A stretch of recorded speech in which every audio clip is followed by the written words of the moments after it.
अब तक आपने कई तरह के सट्टों के बारे में सुना, देखा या समझा होगा। बात करें क्रिकेट के सट्टे की, नंबरों पे लगने वाले आंकड़ों के सट्टे की, मटके के सट्टे की, लेकिन अब हम आपको दिखाने जा रहे हैं एक दिलचस्प सा सट्टा जिसे ना पहले कभी आपने देखा होगा, सुना होगा और महसूस किया होगा।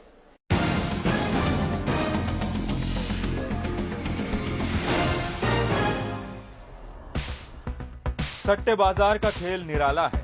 यहाँ पल में ही कोई करोड़पति हो जाता है तो खाक में मिलने में भी समय नहीं लगता।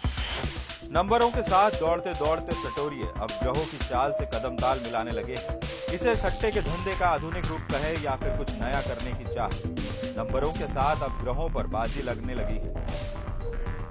आइए अब आपको दिखाते हैं कि कैसे लगता है ग्रहों पर दांव। मेरे हाथ में जो ये पर्चा आप देख रहे हैं, इसी पर्चे के ऊपर बने 12 ग्रह नक्षत्र लगे यंत्र जो है वो दिशा तय करते हैं इस सट्टे की। आप इसमें साफ तौर से देख सकते हैं कि पहले क्रमांक पर जो यंत्र है वो बगलामुखी यंत्र है और 12वें क्रमांक पर जो है वो स्वास्तिक यंत्र है। यानी कि यहाँ पहले से लेके 12 अंक तक राशि के अनुरूप यहाँ पर सटोरिये अपना भाग्य आजमाने के लिए अपने चुनिंदा यंत्र पर अपनी मोहर लगाते थे और 10 रुपए का एक जो न्यूनतम शुल्क होता है वो इस पर व्यय किया जाता था, लगाया जाता था। इसमें आप देख सकते हैं साफ तौर पे कि लगातार हर सोमवार से लेकर रविवार तक ये पूरा सट्टे का गोरख धंधा चलता था, जो सुबह 9 बजे से शुरू होकर हर 15 मिनट के अंतराल में आगे बढ़ता जाता था और रात 10 बजे तक इसी तरह ये हाईटेक कैसीनो जो धर्म की आड़ में चला जा रहा है ये लगातार चलता था। ये एक ऐसा मामला था जिसके बारे में इंदौर पुलिस को जानकारी तो थी, लेकिन हाईटेक मामला होने की वजह से पुलिस के समझ में नहीं आया कि इसके पीछे करोड़ों का खेल खेला जा रहा है। ये मामला कितना पेचीदा था इसका अंदाजा इसी बात से लगाया जा सकता है कि इसे समझने के लिए पुलिस को 3 महीने का समय लग गया। इंदौर का प्रिंस ट्रेड सेंटर और ऑर्बिट मॉल ये वही जगह थी जहां से पुलिस को इस हाईटेक कैसीनो के बारे में पता चला।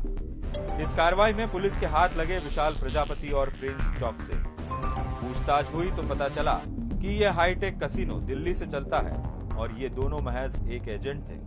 मनीषा यंत्र बाजार एक पंपलेट है जिसमें 12 यंत्र बने हुए हैं। उनमें 10 रुपया का ग्राहकों से दांव लगवा कर हर जीत के दांव पर खिलवाता है और ग्राहक से 10 रुपया लेकर के एक 12 यंत्रों में जो पंपलेट है उसमें एक कोई यंत्र चुनवाता है और जब वो उसको कंप्यूटर में 10 रुपया डालकर पर्ची निकालता है तो इनका ऑफिस ऑर्बिट मॉल में है। उस ऑर्बिट मॉल पर से 15 मिनट बाद फिर वहाँ से एक इस 12 यंत्रों में से एक यंत्र कोई भी उसके कंप्यूटर स्क्रीन में आ जाता है।